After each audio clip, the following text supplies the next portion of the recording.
Krishna, I am damn serious. நானும் நிறைய தடவை கிருஷ்ணா கிருஷ்ணா கிருஷ்ணான்னு சொல்லிட்டேன், கோயிலுக்கு போயிட்டேன், எல்லாம் பண்ணிட்டேன். நீ துவாபர யுகத்தில் வாழ்ந்துட்டு போயிட்ட. கலியுகத்தில் 2024 வாழறது அவ்வளோ ஈஸி கிடையாது. நாளுக்கு ஒரு பிரச்சனை, நாளுக்கு ஒரு பஞ்சாயத்து. என்னைக்கா ஒரு மிடில் கிளாஸ்ல சாதாரண மனுஷனா வாழ்ந்து பார்த்துருக்கியா நீ என்னைக்கா ஒரு நாள் வருவ, உன்கிட்ட எல்லா பிரச்சனையும் நான் சொல்லலாம்னு வெயிட் பண்ணிக்கிட்டு இருக்கேன், கூப்பிட்டுக்கிட்டே இருக்கேன், வரவே மாட்டேங்கிற. நீ எங்க தான் இருக்க, என்னைக்கு தான் வருவ கிருஷ்ணா? என்னது, இங்கதான் இருக்கியா? வந்துட்டியா கிருஷ்ணா? எப்ப வந்த? பரவாயில்லையே, நான் கூப்பிட்டு வந்துட்டேன். இவ்வளவு நாள் எங்க இருந்த? ஓ, இவ்வளவு நாள் என் மனசுக்குள்ள இருந்தேன், நான் தான் பார்க்காம வந்துட்டேன், அதனால இன்னைக்கு வந்துட்டேன். சரி, வந்ததுதான் வந்தேன். கிருஷ்ணா, எனக்கு எக்கச்சக்கமா டவுட் இருக்கு, நிறைய கொஸ்டின்ஸ் எல்லாம் இருக்கு. நான் உங்ககிட்ட ஒன்னொன்னா கேட்க போறேன், சரியா?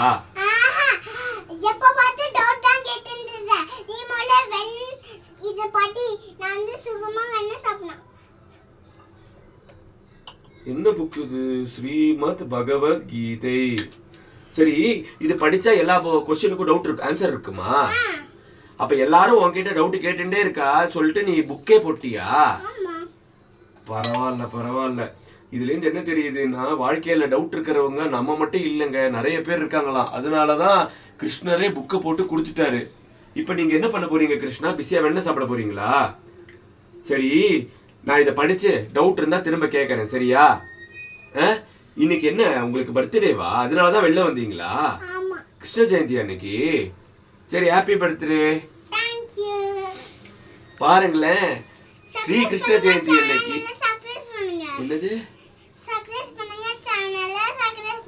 பாருங்களேன், ஸ்ரீ கிருஷ்ணரே கிருஷ்ண ஜெயந்தி அன்னைக்கு கையில புக்கை கொடுத்து இத படிடா, சும்மா டவுட் கேட்டுட்டு இருக்காத அப்படின்னு சொன்னாரு. அதுக்கப்புறம் சப்ஸ்கிரைப் வேற பண்ண சொன்னார்ல.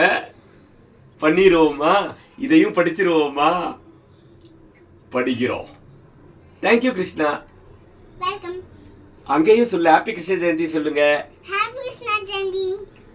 சரி, இத படிக்கிறோம், கிருஷ்ண ஜெயந்தியை செலிப்ரேட் பண்ண ஆரம்பிக்கிறோம். பாய்.